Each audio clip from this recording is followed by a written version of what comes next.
the brain goes, "Oh, I'm in control. Of course I'm in control, right? Because I'm that arrogant, grandiose person. I'm different. I'm not going to be addicted. No, that's for other people." I don't know what to say. That's Vicky Midwood. You're about to hear Vicky Midwood. Boy, is it an adventure. Something about liking and subscribing? Enjoy. Would love to know what you think. Vicky, welcome along to the podcast. As always, we have to start at the absolute beginning. And I'm going to try and include everything we've just been talking about before this starts somewhere. But let's start. What is it you are trying to achieve? I am trying to achieve people understanding how their body and mind connect and to take responsibility for their own health so that they can live longer, healthier, instead of longer, sicker.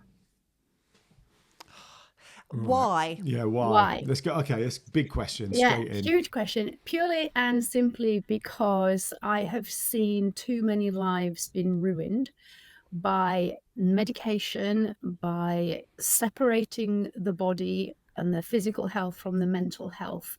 And it has robbed me personally of two parents, and watching them deteriorate in the ways that they did, knowing full well that it was totally unnecessary, is the reason why I do that. So yeah, it's a big, powerful personal why, but I know that they are just two people out of billions who have had the same experience with loved ones, and it doesn't need to be that way. No, it doesn't. I mean, first of all, absolutely sorry to hear that, right? It's never nice any day of the week, is it? But my next question, if that's okay, is, and I think I know the answer to this, but I still need to ask it. What about your personal, what are you trying to achieve personally? Which I won't say anything, I'll ask you the question. Personally, I want to have the best life that I possibly can with the short time I'm on this planet. And I want to do that, enjoying my life whilst helping other people. So yeah, I'm doing it for financial gain. I'm doing it for benefit in terms of my aim, my purpose, I believe, is to serve others. And I don't believe I had any of my experiences to keep them to myself. I think I had them to share them. And so that's why I'm doing it, because I want people to live a life and love it in a body that they also love, not hate. I'm really glad we're speaking to you today. I really am, because I think this is really tough. We obviously we spoke before we were on camera today. Been a bit of a challenging week in this household, just for various things in life. And before we hit record, we were out in the car. We like to go for a little bit of a drive after the school run sometimes, go and change the scenery. And we went to go and see the water, because that always makes us a bit calmer. And we were talking exactly what you said there about life of service and how everything we're trying to work out what our purpose is. Are we doing it because we want to be on Billionaire Island? Well, that would be very lovely, but actually everything, a bit like you, everything we want to do is to bring others in on the adventure with us, and we want to kind of help as many people, and we like to be able to be helpful. And that was an episode that I did a few weeks ago as well. Being helpful was important, because I think that's leaving a lasting impact, but a positive impact that can actually kind of start to force that change for the better rather than the worse. And everything you stand for is just so relevant to what we were talking about just this week. So Vicky, I don't know where to go from there. Well, I don't know, Vicky. You got any thoughts on that? Yeah, absolutely. So I was going to say that the important thing is, and I think things are changing so quickly, and everybody blames what happened with COVID as being like a kind of a way of amplifying something that's been going on, if we're honest, for a long time. We're getting less and less and less connected to each other. And I know social media is supposed to be to make us feel more connected, but we're not. And it's about us being able to be in a community. And the only reason we've survived as a species is because we are a community. And if you look at any other communities, they stick together and they help each other out, right? And when they know that they cannot help each other out, they move on, and they kind of have to let those people go. And so this is about what you're saying. It's about not being a savior, but it's about allowing us to be humans and to hopefully keep this race going. in a way that we grow and improve and evolve for the better. And at the moment, we're growing and evolving, and it ain't for the better. For the first time ever, we are creating a generation that is probably not going to live as long as their parents. And that is frightening. So helping people to be a part of something that is positive and working together and just being a nice human, right? Because we all feel better if we can be nice to each other.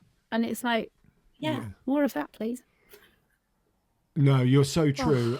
Now I feel I need to bring a story. So I try and do, it's only on about month 3 and it's not currently got a lot of people coming, but once a month we do hashtag 5K Friday, right? So 8 a.m. on one Friday morning in the month. Anyone who's into running, come along. We do a 5K run and a chat. Lady came this morning, Jo Miller, who never met. I put a post on Facebook or LinkedIn, can't remember now which one, and she went, oh, I'll come along. And as we're there running, she did say, first of all, she went, I nearly didn't come. We had for 2 people who had never met before, I feel it was a no holds barred conversation. I think everything was covered. And, she did say... I don't know how they do that because I'm running like this. No, we were running like, for those into running, my fast running's like 4-minute 30 kilometres if I'm doing a race. We were doing 7-minute kilometres, right? That's considerably... Yeah, right. So we're just having a chat and a jog around. I shouldn't say run, really. But one of the things she did say that kind of stuck with me halfway around was she went, you wouldn't get this on a Zoom chat, would you? And we are 100% digital first company. That's what we believe, isn't it? And actually, we do less digital and more in-person stuff than we've ever before because we made a bad call. If we're being on, not a bad call, it's never bad, is it? You always learn and all that malarkey. But now I'm going for runs with people like Jo, who I've never met before. We're going to see her again at an FSB event on Wednesday, and I'm absolutely loving it. And another guy, sorry, I feel I need to share this because I think it's relevant. And a year, 2 Januaries ago, right? So January 2023, I'm in a car park at Romsey Rapids, for those who know it, getting changed for the Romsey 5-mile run. A family walk past me. I make a jokey comment. They make a jokey comment back. Life goes on. I put a picture of me on that run up on LinkedIn. He comments and went, I was the family who walked past you. Brilliant. We now chat regularly, meet regularly for runs. He's one of the 5K Fridayers, and this is unbelievable. But we both now love this in-person part. What you've just described there is the beauty of this. Both. It's not an either or. It's not just a digital world and it's just an in-person world. It's enmeshing those two. And you'd have had that conversation and possibly not conversed with them again if you hadn't have posted that picture on social media. So this is where you realise that everything is interconnected, everything is intertwined, and we get into massive problems when we try and separate stuff. And that's why I'm so passionate. When somebody says to me, oh, my mental health or my physical health, I'm just like, it's just health, right? Your body has a brain inside it. As far as I know, your brain's not outside, right? We don't carry it around separately. It's housed within this body. So, well, exactly. But the way that people talk about it, it is literally like it's a separate thing. Do you ever watch, sorry, I can't, Rent a Ghost? Do you remember Rent a Ghost? Or am I showing my age? I am of an age where I remember Rent a Ghost. I'm far too young. Do you not remember it at all? Oh, you're kidding me. It was brilliant. Well, for those who don't, it's a weird program about a ghost appearing. But there was one who was a knight. Do you remember? And he had his head under his arm. Right. And I always, that's the picture that I get conjured up in my head when somebody talks to me about mental health being separate from physical. And I'm like, you got it under your arm carrying it around with you. It's like, no, but this is the same thing. We've been conditioned, and it's really to all of our detriment to separate things. It's an either or an or. Yeah, even down to polls on social media. Is it a yes or a no? And it's like, no, it's an and. I don't want to do either or. And this is the issue that so many of my clients have. They are black and white thinkers. And it's like, but that's not how we roll. It's not how we work. No. It's not how we can integrate. So it's, social is great online, but it's also great offline because you get a different energy Yeah. and a different vibe, and that is what energy is. It's vibration, isn't it? And it's completely different when you're with somebody and in that same space, especially outdoors. It's awesome. I love it. I keep trying to explain to Emily why I love running so much. I feel like I know, Adam. Right, but I feel like I know. I get caught up in it. But fundamentally, part one is just being outside. Yeah. Just being outside. I absolutely love it. Right, so first things is, remind me to cancel that LinkedIn poll where I put yes or no down as the answer. Or don't tag Vicky in it. No, I haven't really. All right, so my other thing is like what I love is this version of Vicky that we see before us now, we're listening to talking. Do I presume the 10-year-old Vicky was very, very different? Oh, other than just being 10? totally different. Yeah. But so how did you get to where you are today? What's your journey? What's your adventure? Yeah, I mean, she was very different, but she was blooming arrogant, right? And I always thought she was right for a start. So I'm definitely different. I'm more than happy to say I'm wrong, and I don't know anything. Whereas my 10-year-old knew the world, knew everything, was so full of her own self. On the one hand, but she was very confused as well because she was incredibly insecure and didn't feel safe, and so turned to food and was a thief of penny sweets from being a very, very young age. That's why Woolworths went bankrupt. Gosh, if I could tot up how many of the pick and mix over the years I've had, my issues around realizing that my body shape and how I looked was different kicked in around 10 years old, because that's when I transitioned from being just like the same sort of size as everybody else to being taller. So when I left infant school, I was the tallest one. So you see photos of it we all get. We get like the last day, get the whole school together. And by the way, there were 42 people in my whole school. Wow. So in our class, I was the tallest. And then I looked and everybody was like, well, you're as tall as the teachers. And I was the ginger-haired one, the freckly one. And when you look at everybody else, they're all kind of mousy hairs, slim, small, petite, right? And I was not any of those things. So I knew that I was not the same as other people. And I quite liked the fact that I wasn't the same, hence the grandiosity. But I also hated it. I hated my naturally curly hair. I hated the colour of it. I hated the fact that I had freckles. When we did sport, my thighs went bright red when they were cold. So did my face. Nobody else did that. So I was very insecure even at that age with my looks. And that morphed into me then trying to change my shape, my weight, my size, which began in earnest at age 11. So yes, wow. The younger age version of me was very different in many ways. Sorry to interrupt the adventure, but like I think that's fascinating. So what I'm getting, please tell me if I'm wrong here, I'm getting on this one hand, you quite liked this being different, but because you then felt you didn't actually fit anywhere, they conflicted. Totally. And I think that's something that's probably more prevalent than ever before nowadays, is that like, I like being tall, I like being this, I like that. Oh, what umbrella do I fall under then? You know, because I'm not quite happy being under umbrella Vicky. Yep. I feel like I need other people in this umbrella. So then that's when the confusion starts. Although kindred spirits, because we're a tall family as well. Yeah. So, and I think, you know, everybody I work with who's been through any kind of eating disorder or disordered eating, that's exactly what they explain, is that they want to be different, but they also want to be the same. And we can't be both. And that's where the dilemma is. And so because we can't be both, we think there's something wrong with us. So I thought there was something wrong with me when all of my friends went on a diet at age 11 and they were sticking to it and they were getting results and I couldn't. Okay, so you definitely don't fit in, then there is something wrong with you. You know, but I wanted to fit in, so I wanted to lose weight. So I found a solution. And I was sticking my fingers down my throat because Yeah, okay, now I could At 11. now I could do what they were doing. Yeah. Yeah, and this is where you realise that nobody sets out to to be an addict or to find behaviours that are not.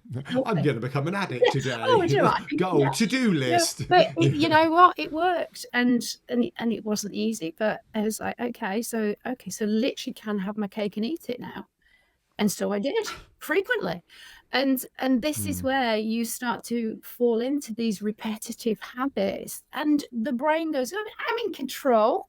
Of course, I'm in control, right? Because I'm that arrogant, grandiose person. I'm different. I'm not going to be addicted. No, that's for other people, right? Yeah, right." Until you realize that actually, you know what, even if you want to, now you really don't think that you can stop, and trying to is really hard. So yeah, it was a journey that happens over time and over a period of time, and you get really good at it. Let's face it, right? You're really good at podcasting, right? Because you keep repeating it, and that's no different with any addiction. And what I had no clue, obviously, at the time, was the damage that I was doing to my heart, to my throat, to my teeth, to my electrolyte balance, to my hormone function. No clue about any of that. I just had one goal, was to be smaller so that I could fit in. Forget the fact that, I didn't change my ginger hair or my freckles. Freckles. Honestly, our daughter has freckles, and I would love to. It's now a fashion. People have them tattooed on and draw them on, don't they? I'm like, that's a whole different way to put. Sorry. No, I didn't mean to interrupt you. Apologies. I've got, unfortunately, my head's in quite a serious place for a while. Change. So I've got a sub question that's relevant. So we know whatever we practice, we get good at. Correct. Okay. Yeah. And whether it's a bad, I know we shouldn't be doing bad or good, but for just simplifying it for the there moment, are definitely we can. bad and good things. Yeah. Okay. Yeah. So bad and good things both take effort. Correct. So why do we sometimes find it simpler to get good at the bad habits? Because there's a payoff. And the payoff is from your endorphins, and it's a biochemical concoction that becomes addictive, and your brain then believes that you need that concoction to survive. Right. So that's why, whether it's good or bad, if you keep feeling, I'm stupid, I'm thick, I'm terrible, and you keep saying that, every time you think it, you don't know it's happening, but there are chemicals and neurotransmitters that are being released in your body. And think of it like baking a cake, right? There's a certain recipe that comes in with those thoughts and those feelings. And if you keep on repeating and you keep making that recipe through your thoughts and thinkings, your brain is very helpful. It remembers stuff, so you don't have to. Yeah. So it goes, okay, now what it remembers and what you do repeatedly, multiple times a day, multiple days a week, it now thinks you need that to survive. Not just it's no longer nice. I now have to have it to keep functioning. And that's where we get the idea that, you know what, well, it's who I am. It's what I do. But you can equally switch what you're addicted to. Because if you change it to I am good enough, and you think nice thoughts and you think positive, well, now there's another chemical concoction and reaction going on here. And so this is what I help people to do, is to help them to get more addicted to the good feelings than they are to the bad ones. This is why anxiety is addictive. Worry is addictive. Because of what is going on physiologically. And this is why I get so frustrated and / passionate about helping people to see you can't separate the body and the mind, because your thoughts are creating a physical response. You can't change that because it's science. It's happening. I love people where they have a scientific reason behind things. They're not just doing the woo-woo version of things. It's like, no, this is... Right, hold on. So, have you got... Oh, you've... Loads of questions. I know we both got loads of questions. This is when you've got two presenters. We both have because we're always fascinated. And this is why... I love these. I love literally hearing this. We always say we're going to try and keep it to about 30 minutes. We never do 30 minutes. It's always 35, 40, 50, because it just gets so exciting. Anyhow, so this started from at the age of 11. How far down that path did you get before before there was any kind of intervention from anyone outside of you? Oh, that's a great question. Pretty far. It's the answer. Wow. Yeah. So as you can tell, I'm a northerner. So we No. call a spade, and so my dad also calls a spade, and he was not having any daughter of his with some kind of mental health issue, so that's not going to happen. So yeah, so he physically tried to force food down me. So that was an intervention that wasn't welcome. I then had some of my friends behind my back when I was 14 or 15, went to my mom and basically said, she's throwing up at school, she's missing lessons because, she goes into town and she don't come back because she's got to head down the toilet in the public loos. And they kind of knew what was going on. I kind of cut ties with most of my friends by that stage, because when they were going out, I had other things to do. Or if I did go out with them, I wouldn't eat, but I would drink because I could get served and they couldn't when we went into town. So that was my first taste of alcohol, and the two becoming my favourite two addictions, throwing up and getting hammered. So yeah, it was my friends. And of course I fell out with them because how dare they tell on me?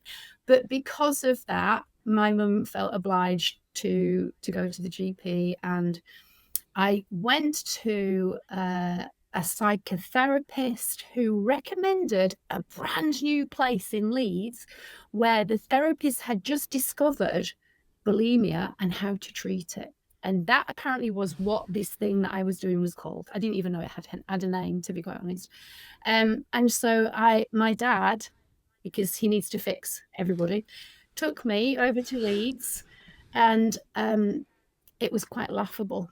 So to fill you in when I say that, again, that sounds really arrogant, but it's not, because my mum has had bipolar, which back then was called manic depression.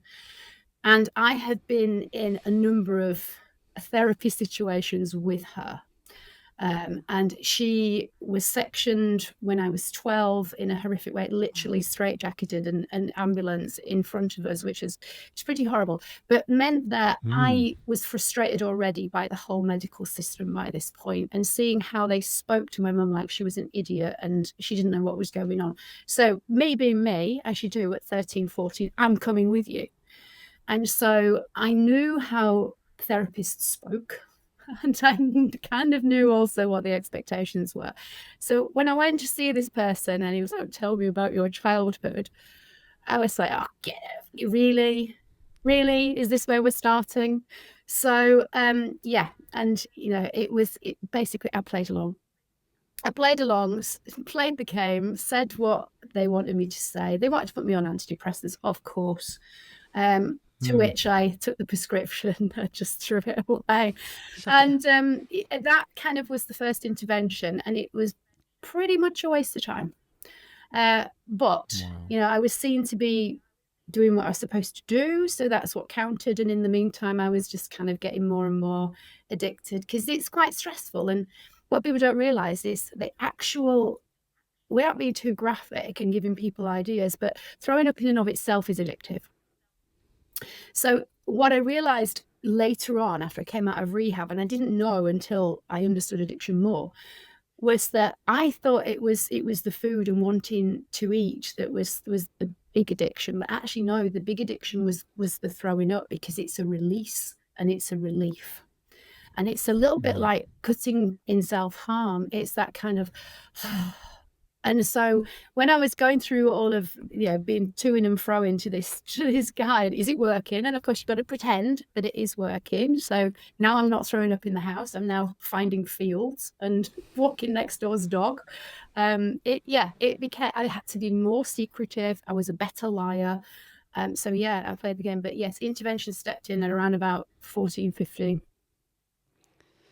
Wow. So fast forward that then to Vicky, to you and your business. I'll chat for hours. At what point did you think, actually, obviously you overcoming that, or we never overcome it, but you managing that as a situation, did you think that could be how, bringing you back to your purpose and your business, that you would turn this into a business? What was that kind of switch for you? I can remember exactly. So it's a great question. When I was in my second rehab in 2005, so to fill in the blanks, I became more addicted to alcohol, and the food issues in my head were solved, right? Because alcohol had pretty much taken over, and you know what, I was eating. If I was throwing up, I blamed it on having drunk too much, so that was okay. It was legit, Yeah. you know. And to be fair, it was legit. To be fair, I wasn't doing what I had done previously, so that behaviour absolutely had changed, and there was a pivotal point when that changed, but that's a different story. But it was definitely, I went into rehab in London, and basically the guy who owned it, ironically, was from the north. And he said, "Hey, lass, if you go back to where you came from, you'll probably relapse, and physically your body can't handle it." Because it was touch and go when I went to rehab as to whether I was actually going to be okay. For the first 48 hours, I was monitored, and they weren't sure. So he said, "We've got a sister place in South Africa. My suggestion is you go there for 2 months, back into a primary care, and then into a secondary care, which we didn't have in the UK. We do now, but we didn't back then."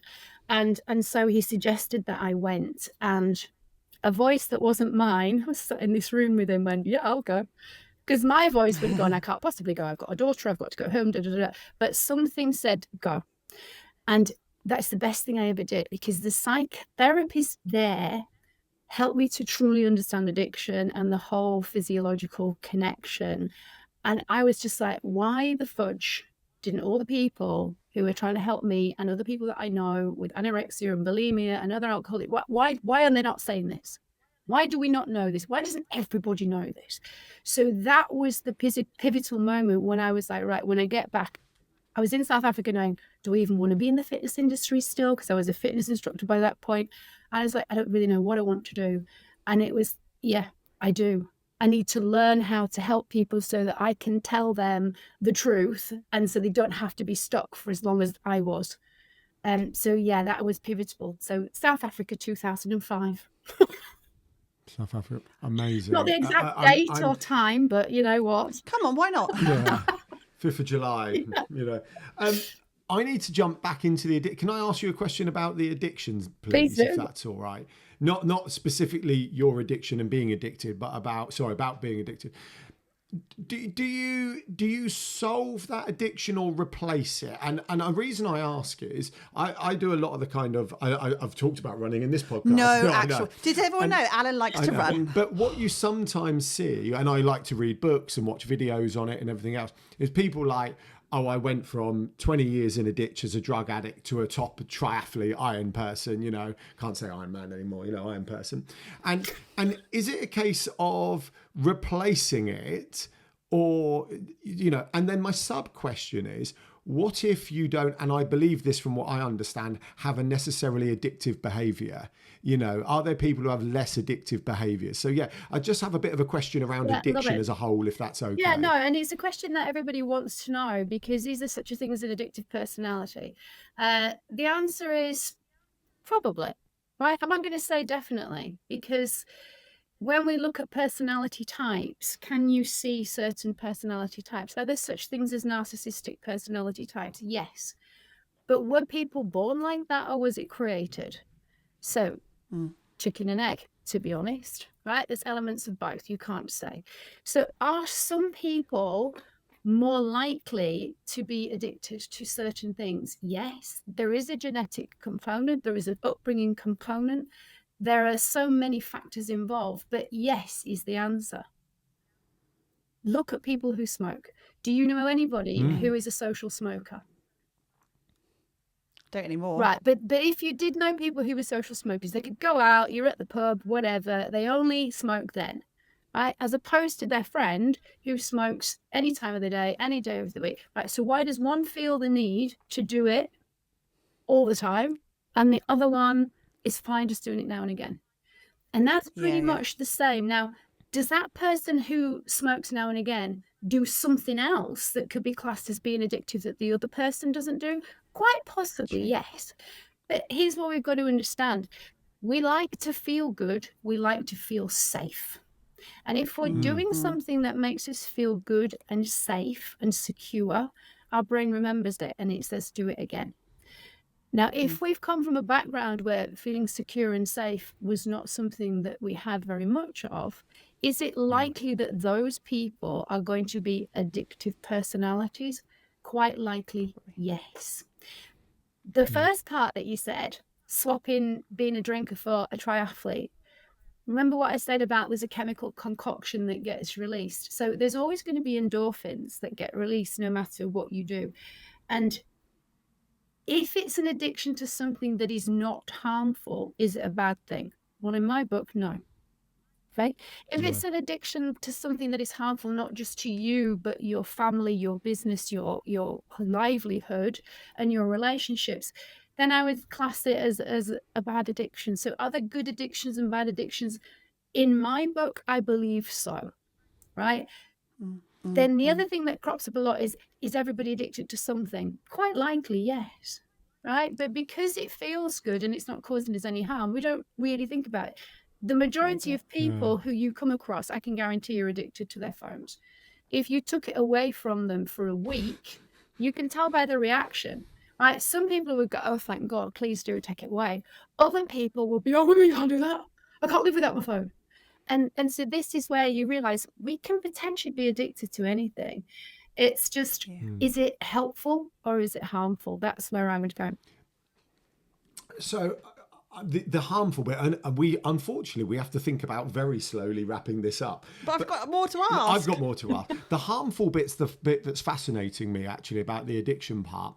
So, okay, I think we all understand that if you're addicted to something that is bad, let's just say alcohol, drugs, and everything else, the knock on to your family, loved ones, right, I'm just going to close stop people. you there, and I'll tell you why.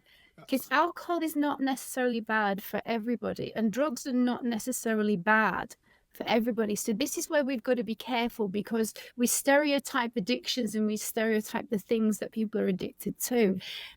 If some people are quite happy and need to use, for example, marijuana because it's an excellent painkiller, right? Is that bad? Absolutely not.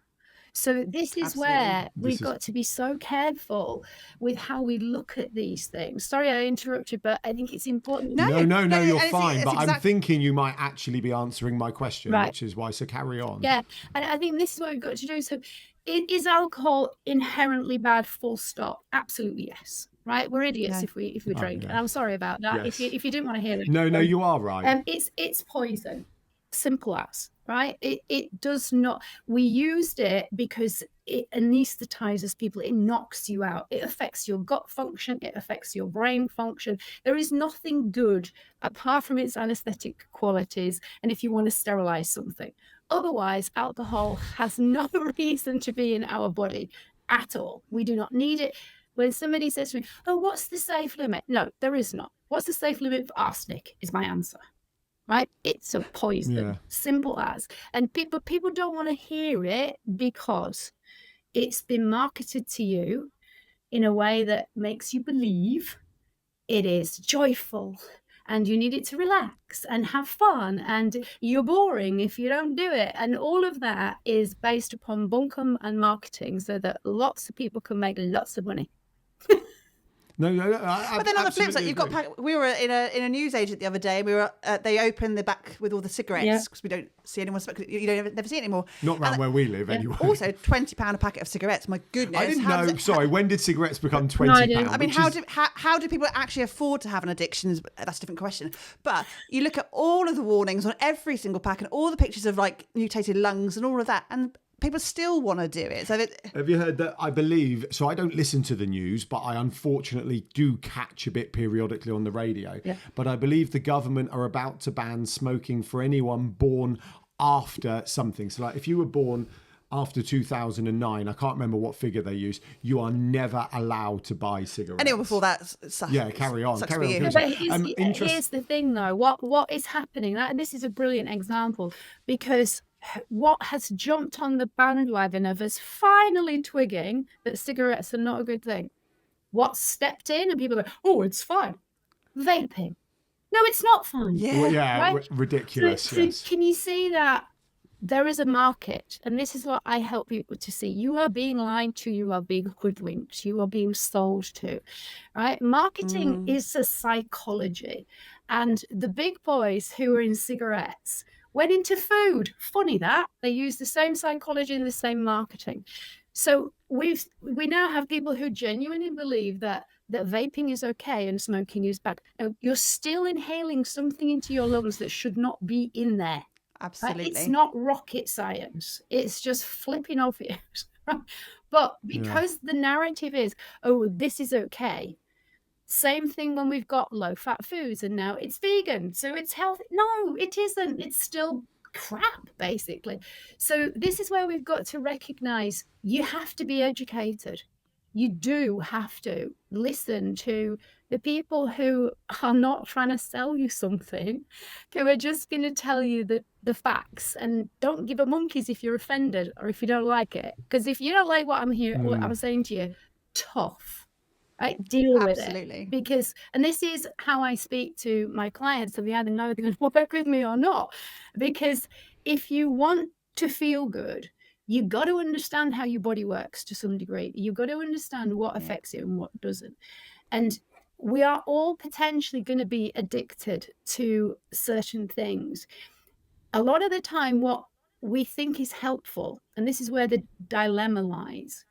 If somebody is addicted to alcohol, we genuinely think it's helping us to feel better. When you're in the addiction, you can't see it. So oftentimes it's not the addict themselves who's going to go, hey, yeah, I have a problem. It is the people around them who are being affected, right? And so this is where sometimes you have to have interventions, because the genuine belief was, well, you know what, I'm throwing up and it's helping me to lose weight, so it's a good thing, right? Come down the line 20, 30 years later, when all my teeth are not my own because they have rotted, and I've had a heart attack because I upset my electrolyte balance and caused so much damage to my organs, right? But you tried telling me that when I was in it. It was irrelevant to me at the time. Just like those warnings on cigarette packets, right? That's not going to happen to me. I know an auntie who smoked till she was 92 and was perfectly fine, right? There's always going to be a reason why it's not applicable to me, because when you're addicted, you're invincible. You're special and you're different and you're invincible. And so what you think is helping you, which is your addiction, does actually feel like it is in the moment, instant gratification. It's just afterwards that it's not. And what do we do with that feeling when we realize it's not? Well, let's just do it again then. Yeah, do it again. Wow. Vicky, before we get to Alan's final question, I have one other question, and then we'll get to your final question, if that's okay, Alan. Go for it, Emily. And we talked about this pre-recording, actually. So you mentioned pre-recording about your heart attack and how you posted that on LinkedIn, and you had a response from someone saying that's not very professional for you and for your clients. I'd like to unpick that a little bit, because I think actually, and I think we both agreed on that, that is exactly why you posted that post, right? Yeah, it is. So why do you think that was the right thing to do? Because I know why it was the right thing to do, but I'd love to hear why you. Yeah, it was the right thing to do, because we have this myth that if you are in the world of fitness, and if you're healthy, and sorry, Alan, but if you're doing things like running and going to the gym every day and all that kind of stuff, well, you're kind of immune to heart attacks. But the reason I posted it was my health and my fitness was the reason why waiting for 90 minutes for the ambulance kept me alive, and there wasn't a strike going on then either. Right? Because if I hadn't have been fit, potentially I would have had a lot of damage that would have been irreparable. But it was stress that was the main factor, and it was my past behavior that contributed to it massively. And that's what I wanted to put across, is that my anorexia, because I ended up being a very, very low weight at one point.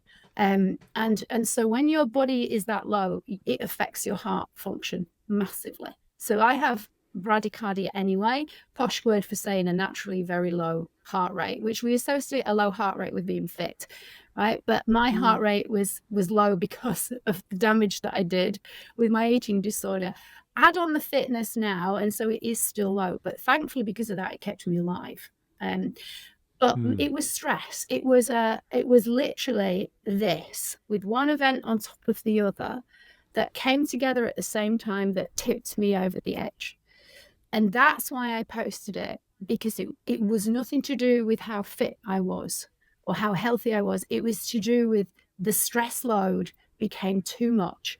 And so my body just went, stop! You've got to look at what you're doing and do things differently.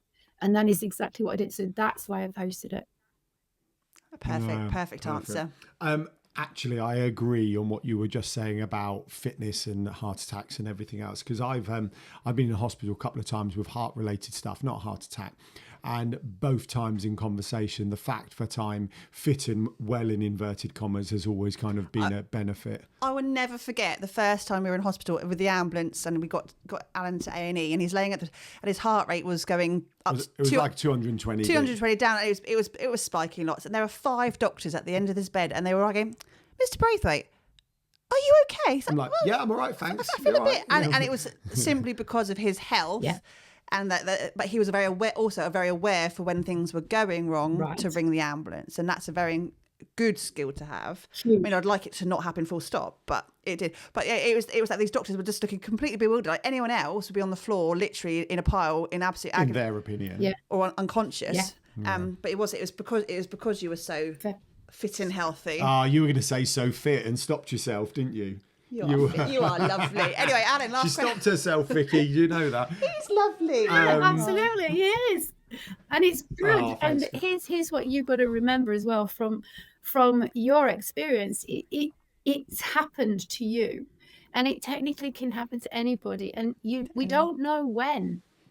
You know, mine happened at like 5 o'clock on a Saturday morning, and I thought I was coming down with a virus, and I passed out. I just thought, well, I fainted. You know, I thought I'm getting a virus, don't feel very well. Right, so this is where we've got to recognise that none of us are invincible, and none of us are immune to stuff, even though we think we are.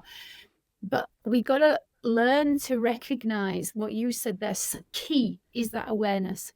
But you have to be connected to your body to be able to be aware, to be able to tune in.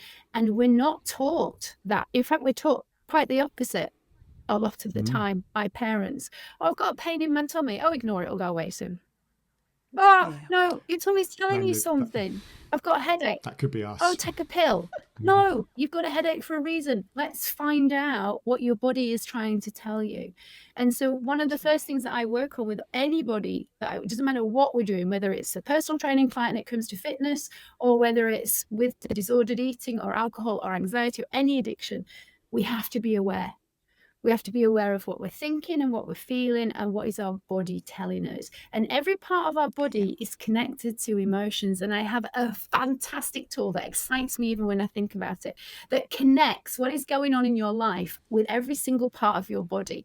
And I absolutely love it because it's pretty much spot on. And this is where, you know, your body talks to you, but we need to learn body language, proper body language, to decipher what it's saying.